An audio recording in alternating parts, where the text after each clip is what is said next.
Ini menunjukkan komitmen sebagaimana sudah saya sampaikan di awal-awal dulu. Kita ini maunya terang benderang. Tidak ada yang sembunyi-sembunyi, tidak ada yang diam-diam, tidak ada yang gelap-gelap. Semuanya harus terang benderang. Maka pusat pelayanan terpadu itu adalah zona hijau namanya. Jadi semua orang diterima di tempat itu. Zona hijau di mana orang boleh ketemu sama orang di tempat itu. Maka ada juga kalau ada zona hijau, maka ada namanya zona merah. Zona merah itu misalnya seseorang yang berkepentingan itu ketemu dengan pejabat dengan kepentingan dia, itu nggak boleh. Ya, jadi segala aduan, segala hal yang memang perlu dibicarakan harus dibicarakan secara resmi. Termasuk saya pribadi membatasi orang-orang yang barangkali dia punya dapur, dia mitra, dia supplier lah, dia entah apalah begitu, saya membatasi untuk tidak saya terima di ruangan saya.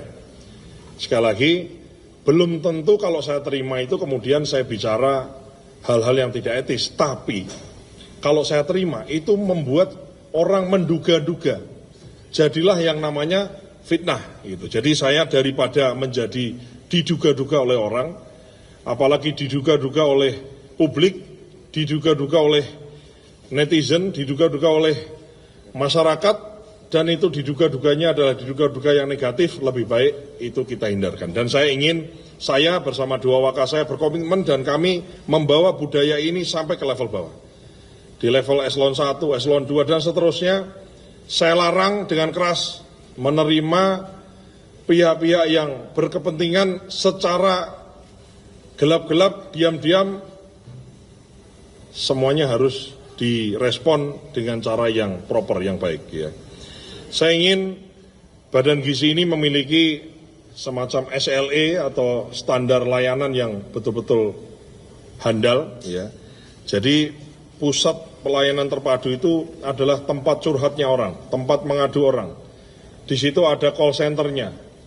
Di call center ada nanti diupdate kemudian keluhannya sampai di mana. Jadi mohon maaf, barangkali kalau sekarang ini misalnya kok kemarin-kemarin orang ada yang ngadu lama gitu ya. Nah, kami lagi benahi semua. Kasih kami beberapa hari. Ini insya Allah semua aduan ada nomor aduannya. Aduannya itu di follow up sampai di mana, sudah ditanggapi gimana dan lain-lain. Insya Allah kita siapkan itu semua. Sehingga betul-betul orang itu tidak ada yang tidak merasa puas. Ya, jadi semua orang itu kemudian boleh bercerita, berkeluh kesah, atau barangkali bertanya, harus ketemu apa yang dia inginkan. Termasuk pusat pelayanan terpadu ini, baik sistem ada WhatsApp, ada website, ada call center dan lain-lain, itu kemudian yang tidak terselesaikan itu kemudian maju ke meja pimpinan. Jadi kami bisa mengetahui hal-hal mana saja yang tidak bisa diselesaikan di level-level tertentu. Jadi saya monitor tiap hari, kemudian keluhan-keluhan itu. Download Tribun X sekarang. Menghadirkan lokal menjadi Indonesia.